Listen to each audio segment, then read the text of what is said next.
주의 음성, 주의 음성을 내가 들으니 살아가는 날일세.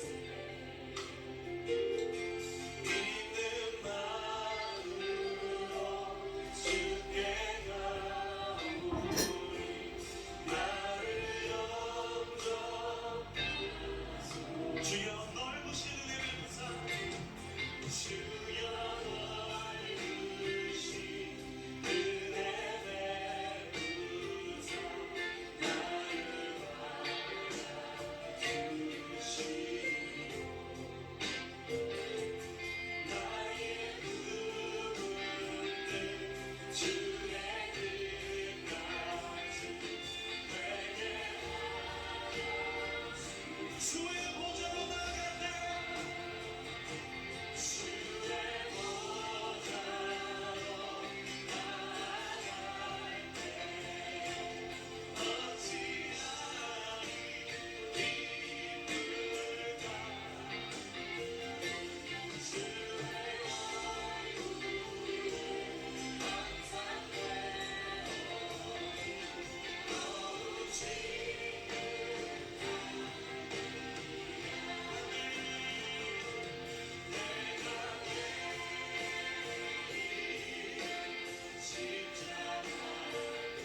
비로소 나를 내가 내일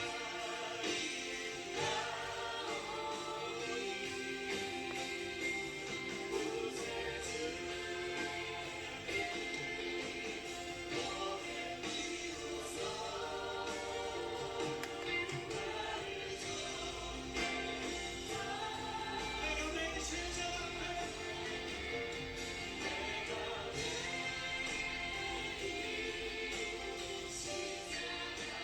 앞에 내가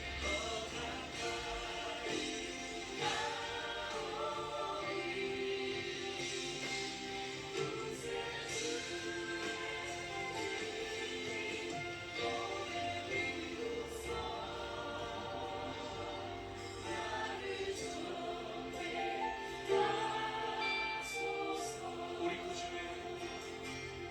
우리 구주의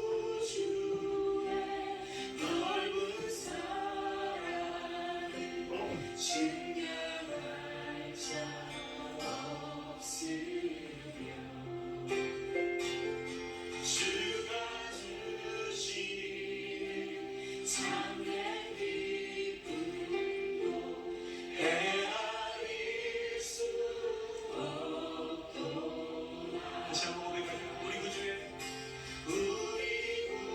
구주 넓은 사랑을 증명할 자 없으며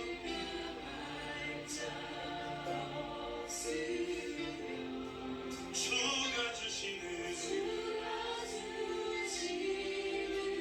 참된 기쁨도 헤아릴 수 없도다.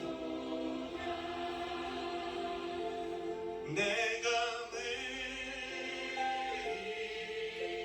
십자가 앞에 더 가까이 가오니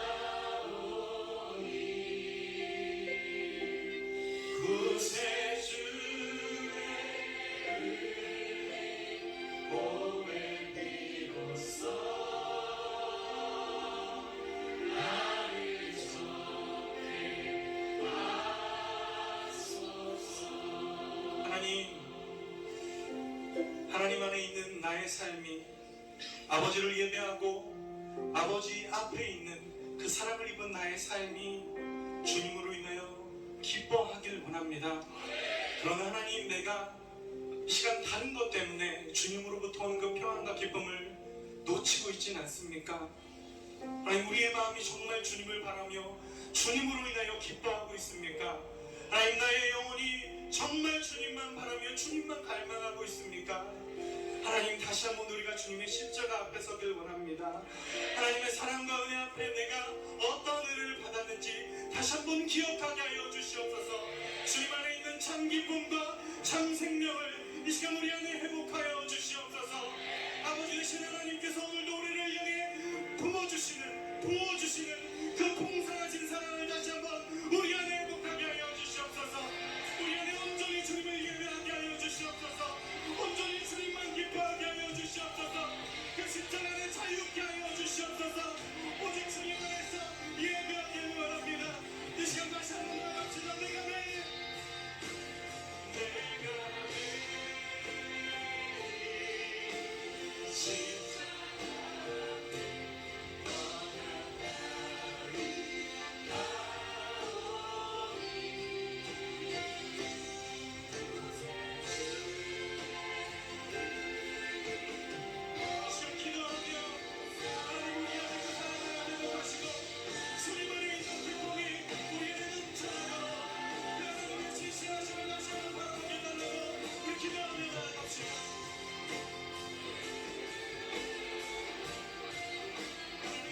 이 시간 주님만 높이길 원합니다.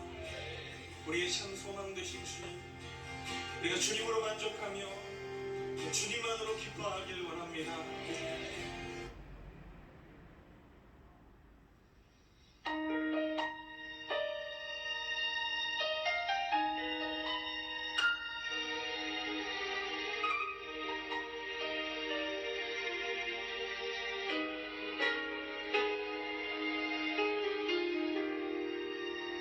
주의 장막에서 한 날이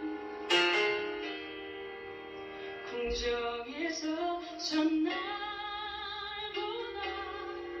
좋사오니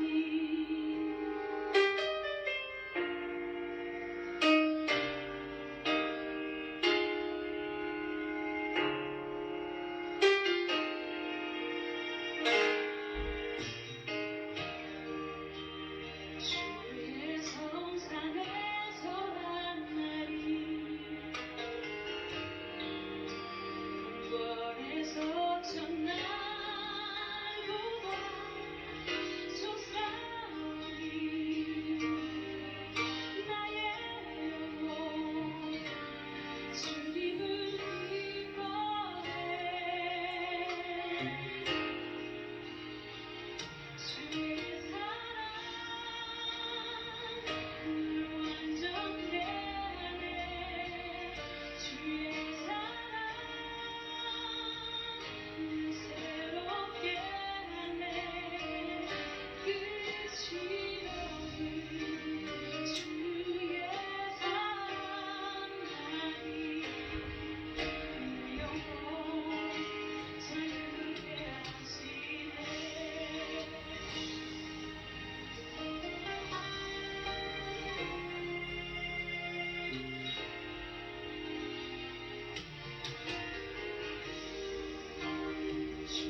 우리에게 허락하신 이 시험과 우리의 삶의 문제들 가운데 우리가 주님을 보길 원합니다.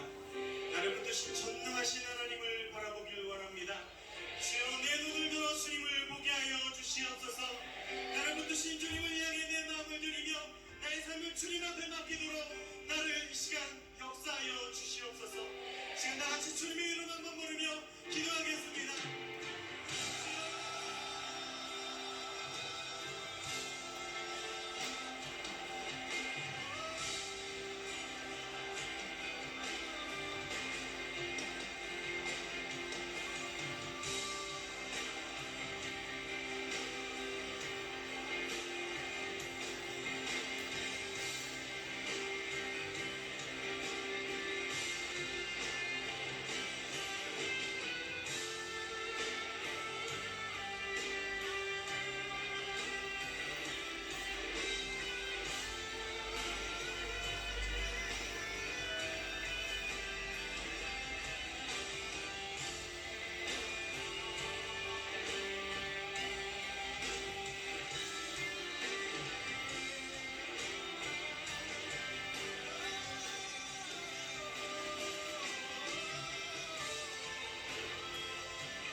하나님은 너를 만드신 분, 너를 가장 많이 알고 계시며, 하나님은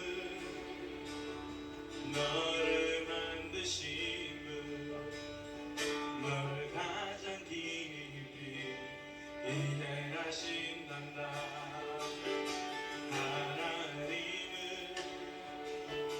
너를 지키시고 너를 절대 포기하지 않으며, 하나님은 너를 지키시는 분, 너를 쉬지 않고 지켜보신단다.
그의 생각 셀 수 없고 그의 자비 무궁하며 그의 손이 날마다 새롭고 그의 사랑 끝이 없단다.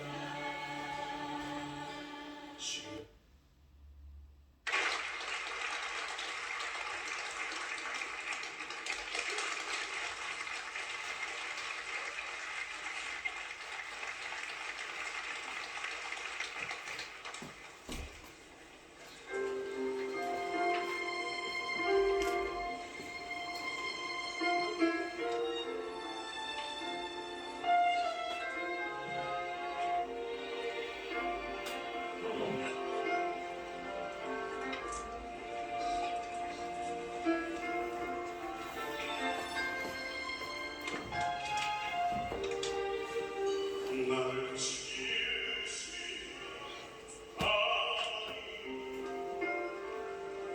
나를 부르시며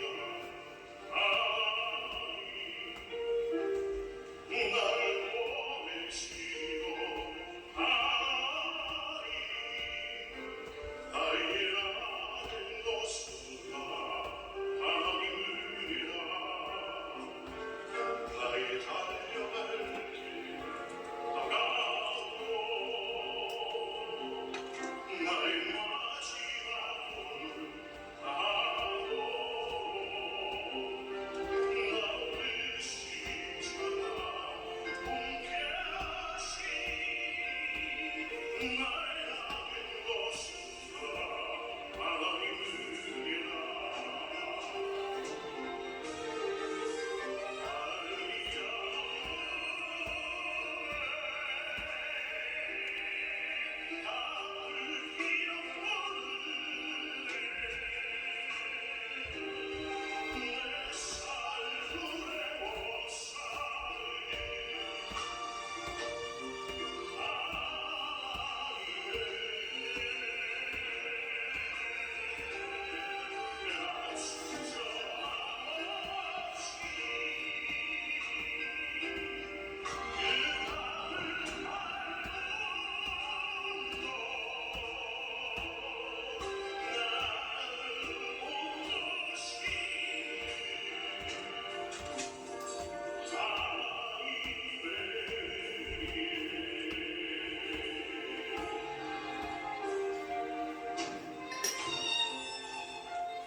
(1월 11일) 소멸밤 예배를 시작하도록 하겠습니다.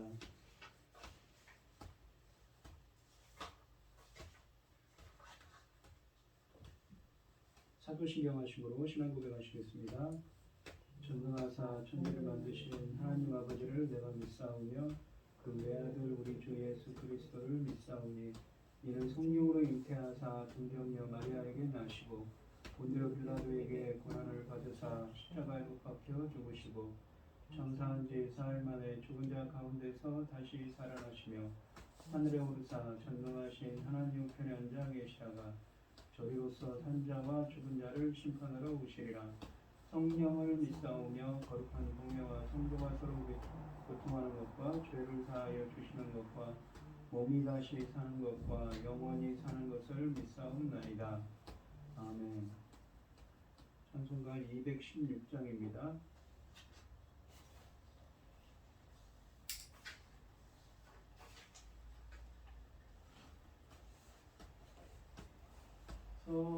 성자의 귀한 모 마리아여 어리신 그 사랑 고마워라 내 머릿속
신실한 믿음과 마음으로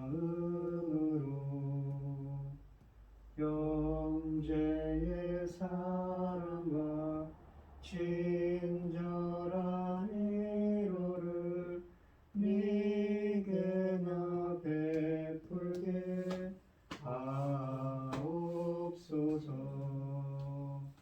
만가지 은혜를 받았으니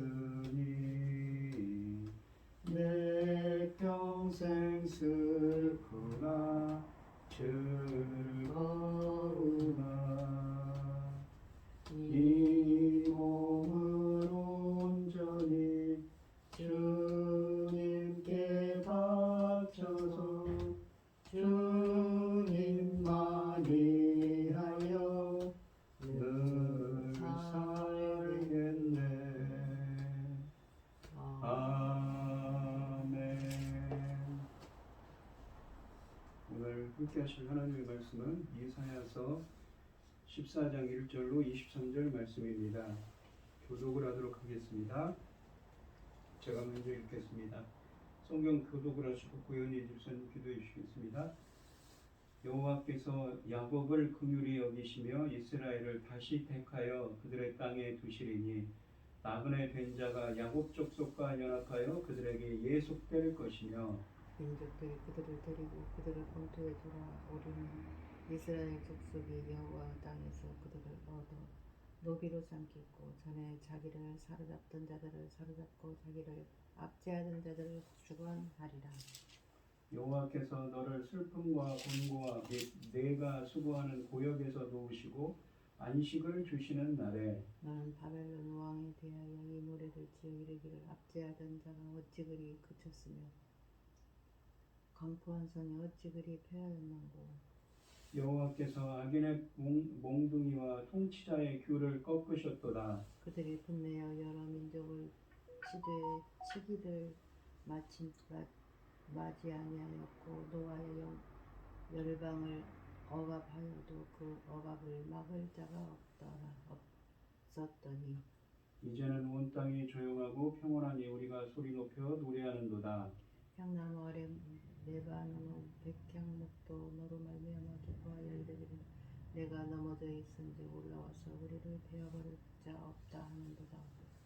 아래의 소울이 너로 말미암아 소동하여 네가 오는 것을 영접하되 그것이 세상의 모든 영웅을 너로 말미암아 움직이게 하며 열방의 모든 왕을 그들의 왕좌에서 일어서게 하므로 그들은 다 내게 말하여 이르기를 너도 우리같이 연약하게 되었느냐 너도 우리같이 되었느냐 하리로다. 내 영화가 수울에 떨어졌으며 내 비파 소리까지로다. 구더기가 내 아래에 깔리며 지렁이가 너를 덮었도다. 너와 친의 아들 대명성이여 어찌 그리 하늘에서 떨어졌으며 내 열국을 엎은 자여 어찌 그리 땅에 찍혔는고. 네가 내 마음에 이르기를 내가 하늘에 올라 하나님의 뭇별 위에 내 자리를 높이리라. 내가 북극 지폐의 사위에 앉으리라. 가장 높은 구름에 올라가 지극히 높은 이와 같아지리라 하는도다. 그러나 이제 네가 수울 곧 구덩이 맨 밑에 떨어짐을 당하리로다. 너를 보는 이가 주목하여 너를 자세히 살펴보며 말하기를 이 사람이 이 땅을 진동시키며 열국을 놀라게 하며 세계를 황무하게 하며 성읍을 파괴하며 그에게 사로잡힌 자들을 집으로 놓아보내지 아니하던 자가 아니냐 하리로다. 열방의 모든 왕들은 모두 각각 자기 집에서 영광 중에 자건만은 오직 너는 자기 무덤에서 내쫓겼으니 가증한 나뭇가지 같고 칼에 찔려 돌구덩이에 떨어진 죽음들에 들려 쌓였으니 밟힌 시체와 같도다. 네가 네 땅을 망하게 하였고 네 백성을 죽였으므로 그들과 함께 안장되지 못하나니 악을 행하는 자들의 후손은 영원히 이름이 불려지지 아니하리로다 할지니라. 너희는 그들의 조상들의 죄악으로 말미암아 그의 자손 도륙하기를 준비하여 그들이 일어나 땅을 차지하여 성읍들로 세상을 가득하게 하지 못하게 하라. 망군의 여호와께서 말씀하시되 내가 일어나 그들을 쳐서 이름과 남은 자와 아들과 후손을 바벨론에서 끊으리라. 나 여호와 말이니라. 내가 또 그것이 고슴도치의 불혈과 물 웅덩이가 되게 하고 또 멸망의 빗자루로 청소하리라. 나 만군의 여호와의 말이니라 하시니라. 아멘. 기도하겠습니다. 여호와께서 행하시는 일들이 크시오니 이를 즐거워하는 자들이 다 기리는도다. 그 행하시는 일이 존귀하고 어미하여 그 의가 영원히 서 있도다. 그의 기적을 사람이 기억하게 하셨으니 여호와는 은혜로우시고 자비로우시도다. 여호와께서 자기를 경외하는 자들의 양식을 주시며 언약을 영원히 기억하시리로다. 주님의 귀한 말씀은 내 발에 빛이요 목마른 사막길에 선문과 같도다. 굶주린 나의 영혼을 만나로 먹이시고 내 발길 밝게 비추니 그 말씀 귀하다. 하늘의 깊은 지혜를 깨닫게 하시고 주 말씀 밝히 알도록 늘 도와주소서. 아멘. 천지를 지으신 전능하신 하나님 아버지, 어리석고 보잘것없는 저희를 자녀 삼으셔서 아버지의 사랑 가운데 살게 하심을 감사드립니다. 아멘. 어지럽고 복잡한 이 세상에서도 이 시간 하나님께 예배드릴 수 있도록 인도하시니 감사합니다. 전능하신 하나님 아버지, 참으로 귀한 시대에, 참으로 중요한 시대에, 이 열매가 들린 시대를 우리는 맞이하였습니다. 아버지 하나님, 천금 같은 귀한 말씀으로 아버지 하나님께서 받으시기에 합당한 열매들이 나올 수 있도록 도와주시옵소서. 전능하신 하나님 아버지, 이렇게 열매가 들린 시대에 당신의 사랑하는 종 열매가 들 말씀을 전하도록 열어주시니 참으로 감사드립니다. 아버지 하나님, 이 천금 같은 귀한 말씀으로 아버지 하나님께서 받으실 열매들이 넉넉히 나와야 하는데, 아버지 하나님, 코로나라는 그런 무서운 또 전염병으로 경제의 위기라는 또 이런 시대에 들어와서 아버지 하나님, 빈자리가 너무 많아 아버지 앞에 죄송스럽습니다. 아버지 하나님, 우리가 예전 같으면 나가서 열심히 전도도 했었겠지만 아버지 하나님, 코로나 때문에 그것도 어려워서 아버지 하나님 못하였사오니 아버지 용서하여 주시옵시고, 아버지의 그 뜻이 아버지 하나님 온전하게 아버지 하나님, 이렇게 어려운 시대를 우리가 지나고 있는데, 사랑하는 내 아버지 거룩하신 하나님, 어느 쪽에서는 또 전쟁을 일으키고 있어서 어린아이들이 이 추운 날씨에 집에 있지도 못하고 아버지 하나님 떠나고 있는 그것을 볼 때 너무너무 안타깝습니다. 아버지 도와주시옵소서. 우리는 기도하고 있습니다. 그러나 아버지 하나님, 전쟁은 쉽게 끝나지 않고 아이들은 놀고 있고 아버지는 젊은 엄마들은 아이들을 아버지 돌보느라 아버지는 얼마나 힘듭니까? 아버지는 전쟁만 막아야 할 텐데, 전쟁은 없어야 할 텐데, 이런 시대가 들어왔습니다. 아버지는 이런 것이 모두 다 우리가 하나님 앞에 온전하지 못했기 때문에 이런 일이 있었다는 것 아버지 알게 되었사오니 아버지 하나님, 저희들을 긍휼로 아버지 하나님 이끌어 주시어서 아버지 이 어려운 때를 잘 견딜 수 있도록 도와주시고, 열매가 들 이 중요한 시대에 아버지 하나님 그 말씀으로 열매로 하나님께서 받으시기에 심히 귀한 열매들이 넉넉히 나올 수 있도록 도와주시옵소서. 아멘. 이 모든 말씀 엉망뒤악 가운데서 우리를 구원하여 주신 예수 그리스도 이름으로 기도드리옵나이다. 아멘.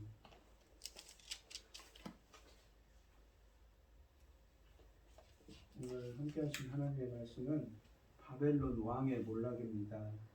이 본문은 지난 시간에는 바벨론이라는 나라의 몰락에 대한 이야기를 했습니다. 바벨론 제국의 심판에 대해서 이야기했는데요. 그것에 이어서 오늘 말씀은 바벨론 왕을 심판하는 내용입니다. 이게 앞으로 그렇게 하실 거라는 이야기시죠, 주님이. 산처럼 군림하던 폭군의 몰락으로 땅은 평화와 이 안식을 되찾을 것이라고 하십니다. 그러니까 이 하나님께서 남유다를 심판하실 때 이 바벨론이라는 이 몽둥이를 쓰시는데, 그 몽둥이가 되는 바벨론조차도 그 미래에는 반드시 심판할 거라는 말씀을 하십니다. 1절부터 3절 말씀을 보시면 여호와께서 야곱을 긍휼히 여기시며, 야곱이라는 건 이스라엘이죠. 그러니까 남유다를 뜻합니다. 이스라엘을 다시 택하여 그들의 땅에 두시리니 나그네 된 자가 야곱 족속과 연합하여 그들에게 예속될 것이며, 민족들이 그들을 데리고 그들의 본토에 돌아오리니 이스라엘 족속이 여호와의 땅에서 그들을 얻어 노비로 삼겠고, 전에 자기를 사로잡던 자들을 사로잡고 자기를 압제하던 자들을 주관하리라 라고 되어 있습니다. 3절에 보시면 여호와께서 너를 슬픔과 곤고와 및 내가 수고하는 고역에서 놓으시고 안식을 주시는 날에 라고 되어 있습니다.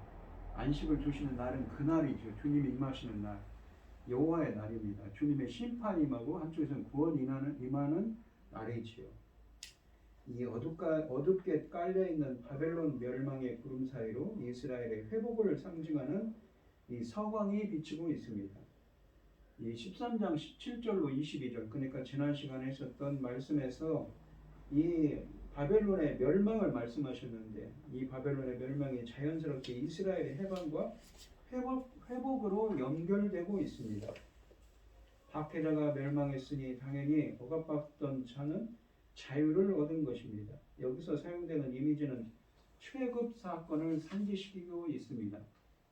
하나님이 언젠가 열방의 상징인 바벨론의 이 억압된 이 주의 백성에게 새로운 출애굽의 역사를 허락하실 것입니다. 그러니까 그 땅으로 돌아온다는 표현을 쓰죠. 1절과 2절에서. 그 얘기는 뭐니까 마치 출애굽한 백성이 이 하나님이 약속하신 그 땅으로 돌아온다는 이야기를 합니다. 전에도 말씀드렸지만 이러한 출애굽의 이 이미지는, 우리가 이사야서에서 얘기하는 이미지는 무엇입니까? 이 주전 586년에 남유다가 멸망하고 이스라엘 백성들이, 남유다 백성들이 바벨론으로 쫓겨갈 거지만, 포로로 끌려가지만 그들이 페르시아로 나중에 병하죠. 하지만 그들이 다시 출애굽한 것처럼, 이스라엘이 출애굽을 해서 가나안 땅에 돌아온 것처럼 돌아올 거라는 말을 합니다. 그러니까 포로 귀환은 제2의 출애굽이라고 얘기했고, 또한 이것은 이 신학적으로 보시면 이 이사야서 곳곳에 있습니다만 메시아이신 예수 그리스도를 통한 새 언약의 출애굽, 새 언약의 성취를 뜻하는 것입니다. 구원의 완성을 뜻한다고 했죠. 선지자는 13장에서 바벨론을 하나의 국가적인 교만과 위선의 상징으로 언급했습니다. 이제 14장은 바벨론 왕을 비약하여 개인적인 교만을 비난합니다. 이 사이에 이스라엘의 회복에 대한 내용이 끼어 있는 것입니다. 1절 말씀에서 이 애굽을 긍휼히 여기신다라는 표현을 합니다. 이 표현은 하나님께서 왜 바벨론을 멸망하게 하시는지에 대한 이유를 알려줍니다. 즉 이스라엘 백성을 긍휼히 여기시기 때문에 그들을 압제하는 바벨론의 멸망이 필연적으로 따르게 된다는 의미입니다. 또한 이스라엘을 다시 택하여 라고 하시는데, 다시 택한다 라는 말은 이스라엘 백성의 회복을 의미합니다. 즉 이스라엘 백성이 하나님의 징계로 이방 민족의 포로가 된 것이 곧 선택받은 백성으로서의 지위를 상실했다는 것을 의미하는 것으로 생각해 본다면, 이제 다시 선택했다는 것은 이제 또다시 그들을 원상태로 회복시켜 주시는 일은 그들을 새롭게 택하는 것과 같은 일이라는 것입니다. 이것은 순수하게 하나님의 자유로운 선택으로서 이스라엘 편에서는 감사하는 것 이외에는 달리 말할 권리가 없는 것이었습니다. 또한 주님은 그들을 땅에 두실 것이다 라고 하시는데, 이것은 파괴된 언약 관계를 새로이 정립하는 것입니다. 땅은 하나님과 이스라엘 사이에 세워진 언약의 가장 기본적인 요소였습니다.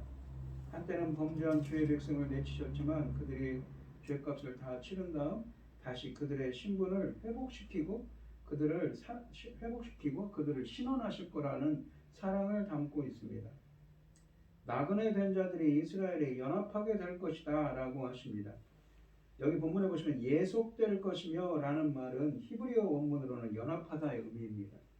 나그네 된 자는 이스라엘 사람들 중에 살던 이방인 정착민들이며, 성경은 이들을 특별히 보호하라고 이 신명기 같은 말씀들에서 계속 이야기하고 있습니다.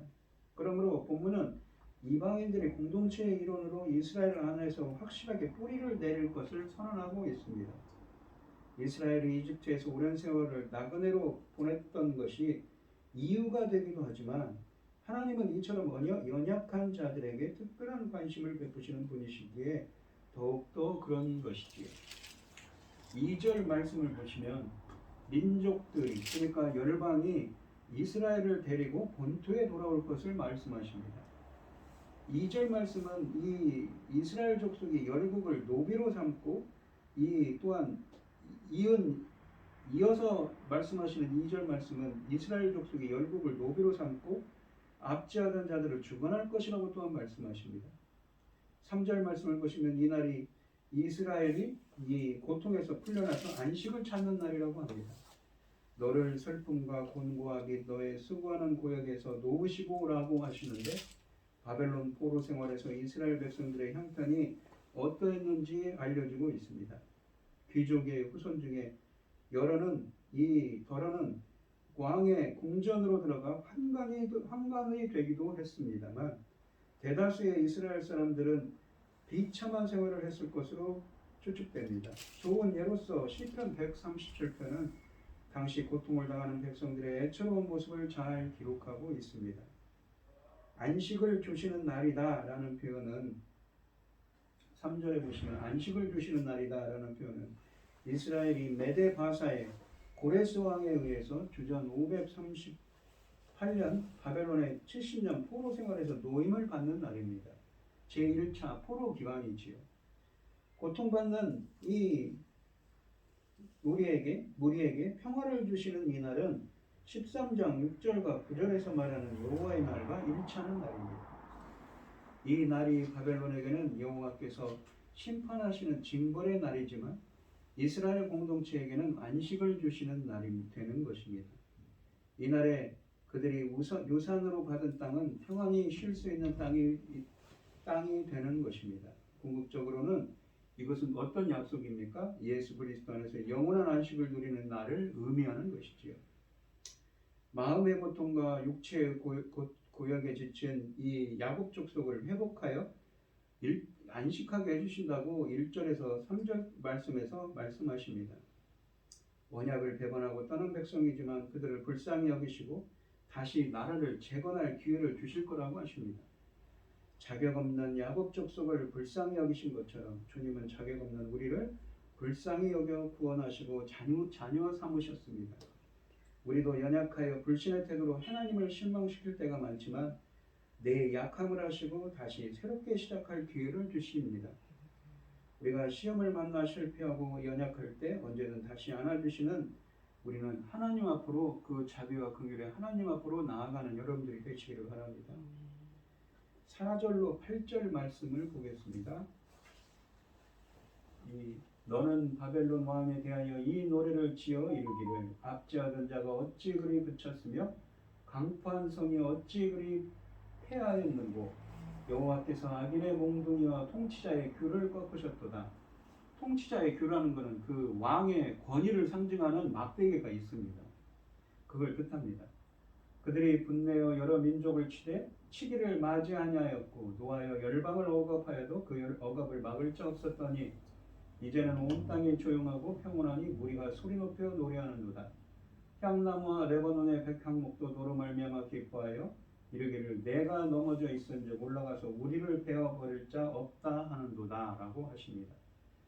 이 억압하는 왕의 죽음에 대해 말씀하십니다. 그러니까 바벨론 왕이 그렇게 폭정을 행하고 있었는데 그 왕의 몰락을 이야기하는 것이죠. 4절에서 그날이 오면 하나님의 백성은 원수의 몰락에 대한 노래를 부르게 됩니다. 그들이 부르는 노래가 범상치 않습니다. 주의 백성을 괴롭히는 나라의 상징이 된 바벨론 왕을 조롱하는 노래이기 때문입니다. 이 일은 하나님이 명령하시는 일이며 주님이 이들이 부를 노래를 주십니다. 여기서 언급되는 바벨론의 왕은 특별한 인물이기보다는 이스라엘을 괴롭혔던 열방의 우두머리를 상징한다고 해석하는 것이 바람직합니다. 4절에 이 압제하던 자는 2절에서도 사용되었으며 이스라엘이 이집트에 거할 때 받았던 이 고통을 표현하는 단어이기도 합니다. 바벨론이 이스라엘에게 행한 것, 특히 이 포로민들에게 행한 것이 마치 이집트가 무엇입니까? 이스라엘을 종으로 부리던 시대와 같은 모습으로 묘사되고 있습니다. 강포한 성이란 말은 분노 혹은 억압의 표현입니다. 또한 5절에서 통치자의 규를 꺾으셨다고 말씀하십니다. 규라는 것은 왕의 권세를 상징하는 지팡이로서 이것이 꺾인 것은 그 나라의 왕의 멸망을, 몰락을 상징합니다. 이사야 선지자가 6절에서 제시하는 이미지는 철저한 독재입니다. 6절에서 억압을 뜻하는 개념이 3번씩이나 반복해서 사용됩니다. 치기를 마치 아니하셨고 라고 하시는데 이 말은 이 바벨론의 이웃나라에 대한 침략이 계속되었음을 뜻합니다. 이스라엘의 경우만 해도 바벨론은 4차례에 걸쳐 침공해 들어왔습니다.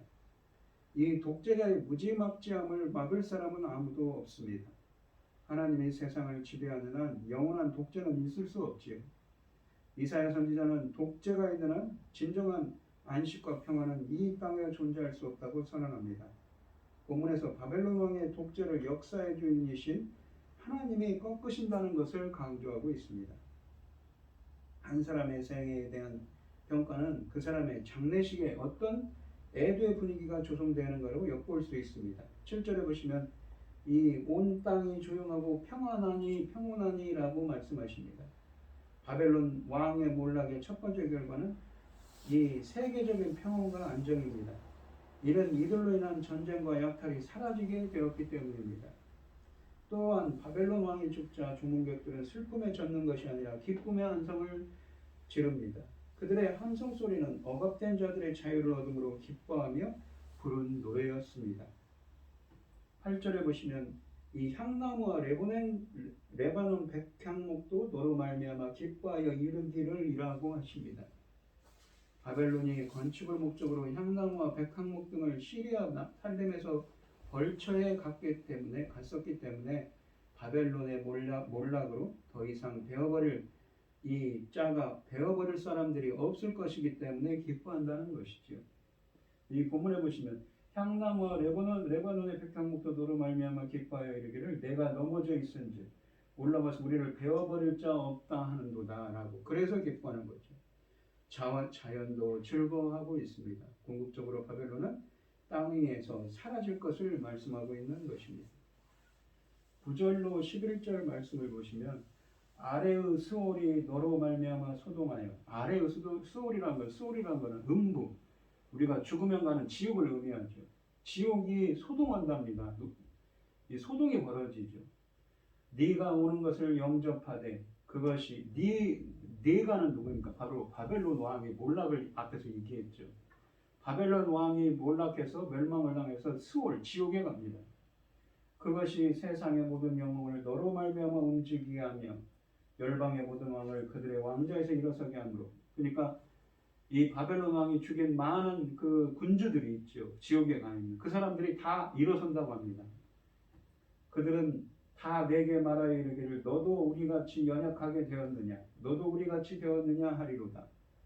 내 영화가 스올에 떨어졌으며 그러니까 네가 그렇게 영화롭던 사람인데 어떻습니까? 그 바벨론의 영광이 음부 지옥에 떨어졌다고 합니다. 내 비파 소리까지로다.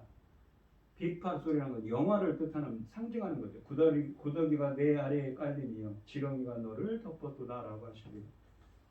바벨론 왕의 죽음이 온 천하의 기쁨과 환희의 분위기를 조성하지만 지하 그러니까 스올에는 이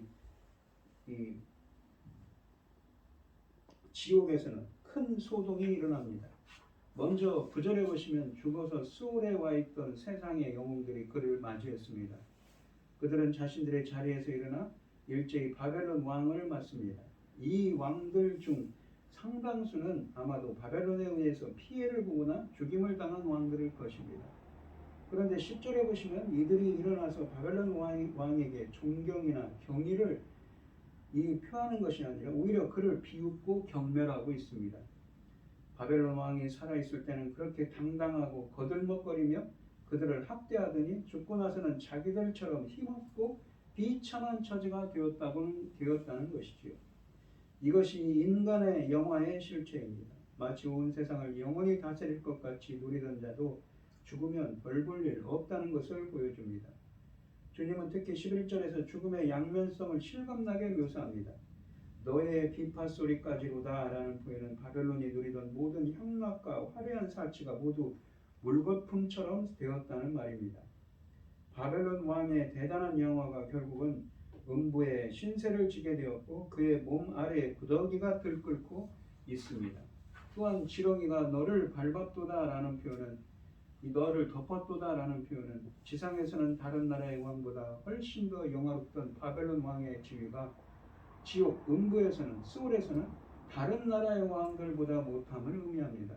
아무리 영화롭고 귀하던 몸일지라도 죽으면 썩어가는 더러운 시체에 불과할 뿐임을 보여주는 구절입니다. 영화라는 이 휘황찬란한 가면대에 썩어가는 비참함을 연상케 하고 있지요. 아무리 이 묘자리를 잘 쓰고 방부제를 사용해도 인간은 결국 흙으로 돌아간다는 것을 우리는 알아야 합니다. 또한 세상의 희락을 상징하는 비판은 다가오는 현실에 대해 전혀 영향을 미치지 못합니다. 본문은 땅 위에서 무덤 아래 스올이라는 장소의 변화를 통해, 그러니까 땅 위에서는 이 어떻습니까? 영화를 누리던 왕이었는데 무덤 아래 스올이라는 장소의 변화를 통해서, 이렇게 변화를 통해서 바벨론과 바벨론 왕의 추락을 부각하고 있습니다. 12절로 14절 말씀을 읽겠습니다. 너는 아침의 아들 계명성이요. 그러니까 바벨론 왕을 뜻하는 거죠. 계명성은 상징적으로. 어찌 그리 하늘에서 떨어졌으며 너 열국을 얻은 자여 어찌 그리 땅에 찍혔는고. 하늘의 별 같은 계명성인 그 바벨론 왕이 땅으로 떨어져 버렸어요. 추락을 했던 거죠. 13절에 보면 내가 내 마음에 이르기를 내가 하늘에 올라 하늘의 뭇별 위에 내 자리를 높으리라. 그러니까 그렇게 내가 하늘의 별같은 존재가 될 거라고 생각을 한 거죠. 내가 북극지폐의 산 위에 앉을 거라고. 신들의 이 북극지폐는 하나님이 계신 시온산을 의미합니다. 그 산 위에 앉을 거라고 얘기했습니다. 가장 높은 구름에 올라가 지극히 높은 이와 같아지리라 하는도다. 그러니까 지극히 높은 이와 같을 거라고 했는데 12절에서는 어떻습니까? 떨어져 버렸죠. 추락을 해버렸습니다. 본문은 인간의 교만을 논하고 있습니다. 12절에 너 아침의 아들 계명성아라는 계명성이여라는 표현은 바벨론의 급작스러운 멸망의 놀라운 힘과 아름다움을 가지고 하늘에서 떨어지는 별에 비유되고 있습니다. 이처럼 바벨론이 별로 비유되고 있는 것은 바벨론이 누렸던 화려한 영화 때문인데, 많은 사람들이 이 구절을 타락한 천사, 즉 사탄과 연관시켜 루시퍼라고 설명을 합니다. 이것은 왜냐하면 우리가 영어 성경, 번역 성경 중에 KJV 영어 번역 성경이 광명성을 루시퍼라고 번역했기 때문에, 이 잘못 번역했기 때문에 특히 영어권에서 이 광명성을 사탄으로 번역을 했다고 합니다. 근데 그거는 언어적으로 보면 그렇지 않다는 것이죠. 칼빈은 모든 타락의 유형이 하나님과 같이 되고자 하는 교만에서 시작된다고 했습니다. 12절은 이 계명성이 하늘에서 떨어졌고 땅에 찍혔다고 합니다. 그러나 이 계명성은 처음부터 하늘에 있었던 것은 아닙니다. 14절에 가장 높은 구름이라는 표현은 하나님의 보좌의 영광을 상징합니다. 13절과 14절은 이 계명성이 먼저 하늘에 땅에서 올라간 것으로 표현합니다. 즉 올라갔다가 떨어지는 상황인 것이지요. 12절에 열국을 엎은 자라는 표현은 본문의 문맥과 정황에서 분명히 바벨론 왕이 다른 나라에 저지른 일을 언급하고 있습니다. 그리고 13, 14절에서 이 계명성의 행보를 보시면 하나님의 뭇별 위에 내 자리를 북극 지폐의 산 위에 앉으리라. 지극히 높은 이와 같아질 거라고 13, 14절에서 말하는데, 그렇다면 본문은 12절에서 이 계명성 바벨론이 처음에는 스스로 하나님이 되고자 했음을 말하는 것입니다. 본문은 13절에서 이 계명성이 북극 지폐의 산에 앉기를 원하는데, 시편 48편 2절에 보시면 여호와께서 계시는 증거의 산 시온산을 북방에 있는 산이라고 지칭했습니다. 주님은 이 계명성이 더욱 교만해져서 지극히 높으신 이와 동등한 위치를 차지하려 한다고 14절에 말씀하십니다. 위 사양들을 종합해 볼 때 본문은 바벨론 왕으로 상징된 인간의 끝없는 교만의 발전 단계를 묘사하고 있음을 분명히 합니다. 본문은 자신을 신처럼 생각하며 교만에 빠져 있는 바벨론 왕에 대한 이야기인 것입니다. 옛적 교만한 인간들이 세웠던 바벨탑 사건을 연상시킵니다. 이사야 2장의 교훈처럼 인생을 의지하지 말라는 말씀을 우리는 다시 한번 더 되새겨 보아야 합니다. 이사야서는 바벨론을 하나님의 주권에 도전하지만 결국 멸망하게 될 것을 역설적으로 말하고 있습니다. 15절로 21절 말씀을 보시면 그러나 이제 네가 스올 곧 구덩이 맨 밑에 떨어짐을 당하리로다. 네가는 누구입니까? 바로 바벨론 왕이죠. 스올에 너를 보는 이가 주목하여 너를 자세히 살펴보며 말하기를 이 사람이 땅을 진동시키며 열국을 놀라게 하며 세계를 황무하게 한다는 걸 황폐하게 하며 성읍을 파괴하며 그에게 사로잡힌 자들을 집으로 놓아 보내지 아니하던 자가 아니냐 하리로다. 열방의 모든 왕들은 모두 각각 자기 집에서 영광 중에 자금만하. 그러니까 이 다른 열방에 있는 모든 왕들은 자기의 무덤 안에서 거기에서 무덤에 안치돼서 자고 있다고 표현합니다. 죽음을 의미하는 거예요. 잔다는 성경에서 잔다는 표현은요. 그렇게 자기 무덤을 갖고 그 무덤 속에 안치되어 있는데 오직 너는 자기 무덤에서 내쫓겼으니 무덤도 없습니다. 가증한 나뭇가지 같고 칼에 찔려 돌구덩이에 떨어진 죽음들에 들려 쌓였으니 밟힌 시체와 같도다. 네가 내 땅을 망하게 하였고 내 백성을 죽였으므로 그들과 함께 안장되지 못하나니 악을 행하는 자들의 후손은 영원히 이름이 불려지지 아니하리로다 할지니라. 그의 후손들까지도 그의 이름이 없어지게 됩니다. 그 바벨론 왕의 후손들까지도. 너희는 그들의 조상들의 죄악으로 말미암아 그의 자손 도륙하기를 준비하여 그리고 그 자손을 치라는 거죠. 그들이 일어나 땅을 차지하며 성읍들로 세상을 가득하게 하지 못하게 하라. 다시 그 바벨론, 세상을 황폐하게 하던 바벨론이 다시 일어나지 못하도록 하라고까지 이 예언을 통해서 말씀하고 있는 것입니다. 이 바벨론 왕이 당할 수모에 대해서 말씀하십니다. 그렇게 높은 곳을 지향하던 바벨론 왕이 스올 곧 이 구덩이 맨 끝으로 떨어짐을 당할 것이라고 15절에서 말씀하십니다. 이 맨 밑이라는 표현은 의미로 쓰여진 히브리어 단어 예레카는 13절에서 북극 지폐의 산 위를 표현할 때 북극, 북쪽 끝이죠. 북쪽 가장자리에 북극이라는 말, 극이라는 말. 그러니까 북쪽 가장자리, 북쪽 끝이라는 표현입니다. 거기에 사용된 말입니다. 북쪽 끝을 지향하는 자가 어떻습니까? 지금은 스올 맨 밑에로 떨어진 것입니다. 이 단어는 가장자리, 끄트머리를 뜻한 말입니다. 하나의 아이러니가 형성되고 있습니다. 하나님이 계신 산의 가장 높은 곳, 북쪽 끝을 추구하던 자가 스올의 가장 낮은 맨 밑으로 떨어지는 것입니다. 교만한 사람의 종말을 뜻합니다. 한때는 16절과 17절에서 말씀하시듯이 땅을 진동시키고 열국을 놀라게 하며 세계를 황폐하게 하고 성읍을 파괴하며 포로를 돌려보내지 않던 자가 이제는 비웃음거리밖에 되지 않았습니다. 살아생전 그렇게 거드름을 피우며 온갖 행패와 폭행을 일삼던 자가 고작 이거였냐라는 허탈함이 포함되어 있는 말입니다. 주님이 주신 삶을 더 살고 죽은 자들도 세상에 대하여 고작 이거였나라는 허탈감을 느낄 것입니다. 인간의 교만을 상징하는 바벨론 왕은 이 비참한 종말을 맞게 될 것을 의미하고 있습니다. 18절 말씀을 보시면 이 열방의 모든 왕들은 모두 각각 자기 집에서 영광 중에 잔다고 말씀하십니다. 바벨론의 왕에 의하여 살해된 자들도 모두 장례식과 무덤은 제대로 갖추었다는 것입니다. 반면에 바벨론 왕의 종말은 자신이 살해했던 자들의 모습보다 더 초라하고 비참합니다. 무덤 하나 없기 때문이지요. 19절에서 오직 너는 이 자기 무덤에서 내어 쫓겼으니 라는 표현이 있는데 이 표현은 바벨론 왕이 자기를 위해 만든 무덤에 평안히 안치되지 못하고 내어 쫓긴다는 의미입니다. 이 말은 전쟁에 패해서 그의 시체가 광야에 벌어질 수치를 당할 것을, 그러니까 짐승의 밥이 될 것을 의미합니다.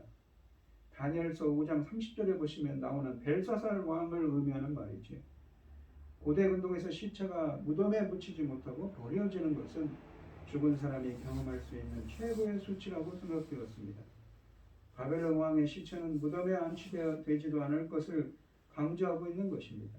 또한 19절은 바벨론 왕이 가증한 나뭇가지처럼 취급될 것이라고 하는데, 이 같은 표현은 11장 1절의 이새의 가지와 극명한 대조를 이룹니다.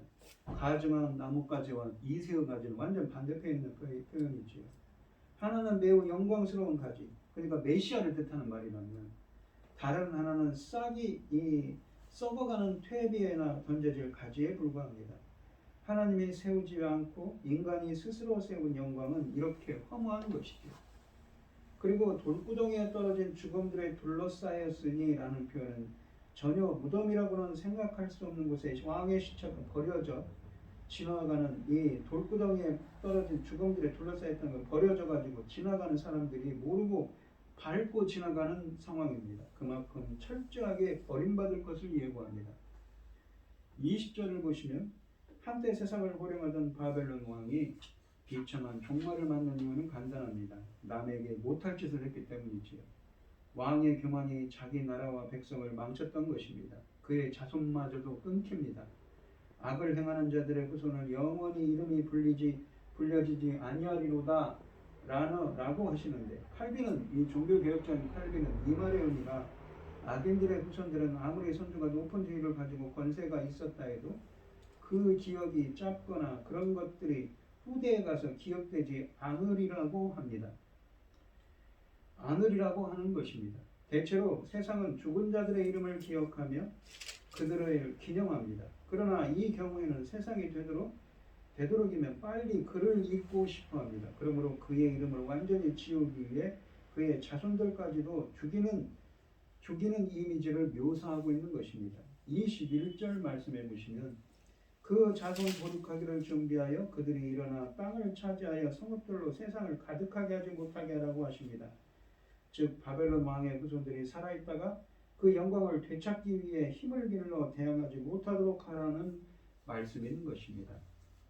칼빈은 이 십자가가 이사야 선지자가 미래의 사건을 미리 말할 뿐만 아니라 그것을 명령하고 있다는 점에서 이것은 단순히 미래에 대한 예견이 아니라 하나님께서 역사를 그가 말한 대로 이루어 나간다는 절대 주권을 보여준다고 보고 있습니다.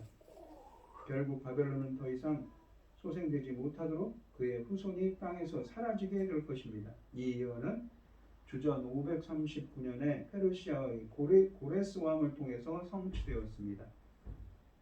22절로 23절을 보시면 만군의 여호와께서 말씀하시되 내가 일어나 그들을 쳐서 이름과 남은 자와 아들과 후손을 바벨론에서 끊으리라. 나 여호와의 말이니라. 내가 또 그것이 고슴도치의 고열과 물 웅덩이가 되게 하고 또 멸망의 빗자루로 청소하리라. 나 청소하리라, 이 말은 무엇이냐면 쓸어버린다는 겁니다. 멸망의 빗자루로 쓸어버린다는 표현입니다. 나 만군의 여호와의 말이니라 하시니라.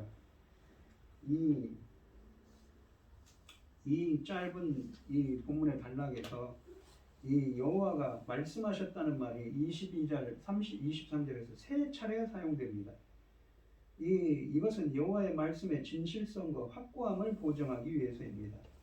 본문은 그동안 바벨론 왕의 종말을 말하다가 여기서는 바벨론의 멸망을 또한 말합니다. 내용면에서는 20절, 21절에 기록된 예언을 반복하고 있는 것이죠. 한 인간, 바벨론 왕에 대한 언급에서 한 나라, 바벨론으로 옮겨가는 것은 이 14장의 말씀이 특정한 인물에 대한 예언이 아니라 넓게 보면 인간의 교만을 비유로 나타내고 있음을 다시 한번 우리에게 보여주고 있습니다. 하나님이 이 바벨론을 치시는 것은 그들의 이름을 없애고 그들의 남은 자와 후손을 없애기 위해서라고 22절에서 말씀하십니다. 바벨론의 이름은 세상적인 성취의 상징을 의미합니다. 세상적인 그 부귀 영화지요. 하나님이 확실하게 이 명성을 지우실 것을, 이 이름을 지워버릴 것을 선언하십니다. 또한 하나님의 심판이 얼마나 철저한지 인간의 영화와 부흥의 상징인 바벨론이 들짐승인 고슴도치가 구하는 폐허가 된 광야로 만들어버릴 것이라고 23절에서 말씀하십니다. 바벨론이 고슴도치의 고렬이 된다는 것은 바벨론 사람들을 멸망시킬 뿐 아니라 그 땅까지 저주하여 지저분한 짐승들이 거하는 시궁창 같은 곳이 되게 하리라는 예언이고 물 웅덩이가 되게 될 것이라고 말씀하고 있습니다. 어떤 학자들은 이 예언이 주전 689년에 사네립이라는 왕이 바벨론을 이 초토화시킨 일을 통해 성취되었다고 생각합니다. 그러나 이미 언급했듯이 이 예언이 바벨론에 관한 것이기도 하지만 동시에 이 때와 장소를 초월하여 사람의 교만이 있는 곳에 선포될 만한 경고임을 우리는 잊지 말아야 합니다. 오늘 본문 말씀을 보시면 본문은 잔인하게 통치했던 바벨론 왕들의 최후를 노래함으로써 사악한 세속 권세는 반드시 무너지고 만다는 사실을 풍자적으로 묘사합니다. 그러므로 성도된 우리는 이와 같이 반드시 무너질 세상 권세를 의지하지 말고 오직 영원한 하나님의 권세를 의지해야 되겠습니다. 또한 열국을 지배하며 높아진 교만한 계명성 인 바벨론 왕을 가장 낮은 스올의 구덩이에 던져 넣으십니다. 맨 밑으로 말입니다. 그가 초과한 것은 북쪽 하늘의 큰 산이었죠. 하나님같이 되려고 했습니다. 마음이 부풀어 하나님의 자리까지 탐하던 계명성은 하늘에다 자기 이름을 대려고 바벨탑을 쌓았던 이들의 후회와 같습니다. 바벨탑을 쌓던 백성을 사방으로 흩으신 것처럼 하나님은 바벨론을 맨 밑바닥까지 떨어뜨리실 것입니다. 가장 높아지려는 자를 가장 낮아지게 하는 것이 하나님의 공의로운 판결입니다. 그러므로 우리가 천국을 소망한다면 가장 낮은 자리에서 임해야겠지요. 가장 낮은 자리에서 주님과 이웃을 우리는 섬겨야 됩니다. 그래서 우리는 어떻습니까? 속히 사라질 땅의 영광이 아니라 우리 예수 그리스도를 믿는 성도들은 어떻습니까? 참되고 영원한 나라, 하나님의 나라에 소망을 두어야 되겠지요. 우리 성도님들도 항상 이 땅에 있는 부귀 영화가 아니라 우리에게 주신 하나님 나라의 영광을 바라보는 그 소망을 바라보는 여러분들이 되시기를 축원드리겠습니다. 기도하겠습니다. 하나님 아버지 감사합니다. 오늘 주신 바벨론과 바벨론 왕의 심판에 대한 말씀처럼 항상 교만한 바벨론 왕은 자기가 마치 하나님이 된 것처럼 그 높은 산에 북극 하늘의 산에 앉아서 높은 산에 앉아서 하나님 천하를 호령하기를 원했습니다. 그 교만한 마음을 낮추셔서 스올의 맨 밑으로 구덩이로 떨어뜨려 버리셨습니다. 주님께서 말씀하신 것처럼 세상적인 부귀 영화가 아니라 오직 하나님 나라의 영광을 바라볼 수 있는 저희들이 되게 하여 주시옵시고 올 한 해도 주님께서 지켜주시고 보호하주셔서 어렵고 힘든 일이 있더라도 주님의 지켜주심과 보호하심이 함께할 수 있도록 우리들을 붙들어 주시옵소서. 이 모든 말씀 거룩하신 예수 그리스도의 이름으로 기도합니다. 아멘. 찬송가 312장입니다. 너 하나님께 이끌리어 일평생 주만 바라면 너 어려울 때 힘 주시고 언제나 지켜주시리. 주 크신 사랑 믿는 자 그 반석 위에 서리라. 너 설레는 맘 가다듬고 희망 중 기다리면서 그 은혜로우신 주의 뜻과 사랑에 만족하여라. 우리를 불러주신 주 마음에 소원하신다. 주 찬양하고 기도하며 내 분부님 써다하라. 주 약속하신 모든 은혜 내게서 이루어지리라. 참되고 의지하는 자 주께서 기억하시리. 아멘. 기도하시고 오늘 예배를 마치겠습니다.